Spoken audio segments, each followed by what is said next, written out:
Alors, le déconfinement progressif et le retour au travail, alors qu'il n'y a pas encore de vaccin ni de médicaments spécifiques pour traiter les complications que peut entraîner la COVID-19, apporte son lot de défis à plusieurs travailleurs. Et le défi, les doutes et les hésitations peuvent être encore plus grands lorsque le travailleur ou la travailleuse est aussi un proche aidant pour une personne vulnérable de son entourage. On en discute ce matin avec Joanne Audet, qui est présidente du Regroupement des aidants naturels du Québec. Bonjour, Madame Audet. Bonjour. Alors, le déconfinement progressif met les proches aidants dans une situation délicate. Pouvez-vous d'abord nous l'illustrer un peu? Bien, en fait, lundi, le premier ministre a annoncé que les écoles secondaires allaient demeurer fermées. Donc, pour un parent qui a un enfant qui a une déficience intellectuelle ou une maladie dégénérative, ça fait en sorte que ces personnes-là ne pourront pas retourner au travail parce qu'ils ne peuvent pas laisser leur enfant seul à la maison. Donc, ça pose des enjeux de retour au travail très complexes, des choix déchirants, la négociation aussi avec les employeurs pour s'assurer, là, dans le fond, de maintenir le lien d'emploi. C'est ce qu'on ne souhaite pas, que les gens perdent leur lien d'emploi à cause d'une situation comme ça.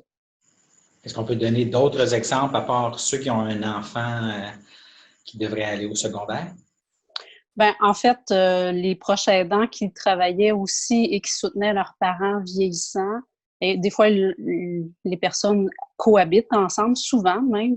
Donc, est-ce qu'on va travailler en laissant la personne seule? Des fois, c'est très fragile, des problèmes cognitifs, par exemple. Là. Donc, on ne laisse pas notre personne seule parce qu'elle pourrait quitter le domicile. Donc, il y a quand même des enjeux là, de conciliation en ayant plus accès à du répit à l'extérieur du domicile, comme les centres de jour qui permettaient aux proches aidants de s'impliquer sur le marché du travail, d'être présent, d'occuper un emploi à temps partiel souvent, mais maintenant, ce ne sera pas possible parce qu'on n'a plus de ressources extérieures qui acceptent de prendre notre proche.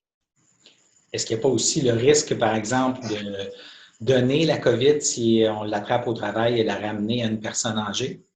Tout à fait, ça fait partie des craintes des proches aidants actuellement.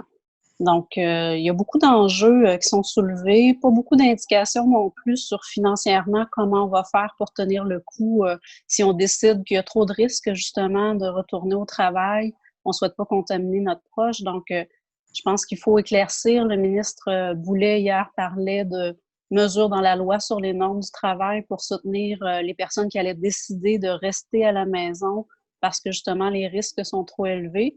Par contre, nous, on souhaiterait qu'il y ait plus de détails sur de quelles mesures il parle exactement, parce que dans la loi sur les normes du travail, on a droit à 10 jours sans salaire pour obligation familiale. Donc, est-ce que c'est de ce congé-là dont il parle? Est-ce qu'il y a d'autres mesures? Est-ce que la prestation d'urgence du fédéral va pouvoir être maintenue, même si on est rappelé au travail et qu'on décide de pas se rendre, dans le fond? Ça, c'est plus côté fédéral qu'on attend des réponses sur... et c'est aussi une mesure temporaire qui dure 16 semaines, je crois. Là, donc, il y a quand même des enjeux de retour au travail importants pour les 30 de travailleurs qui sont proches aidants actuellement et qui combinent travail et rôle de proche aidant. Donc là, vous interpellez là, les deux niveaux de gouvernement et qu'est-ce que vous réclamez là, pour mieux aider là, les proches aidants à traverser ce déconfinement progressif là? Mais étant donné que le gouvernement provincial a donné le choix aux gens de demeurer à la maison ou de retourner au travail, donc on s'attend à ce que quand même les mesures soient clairement énoncées. Qu'est-ce qu'on peut faire dans cette situation-là? Ça touche de nombreuses personnes au Québec et qu'il y ait du soutien financier de la prestation d'urgence soit maintenu et même prolongé jusqu'à un certain niveau là, parce que on peut aller jusqu'en octobre avec cette prestation-là. Mais qu'est-ce qui arrive par la suite? Comment les gens vont se débrouiller?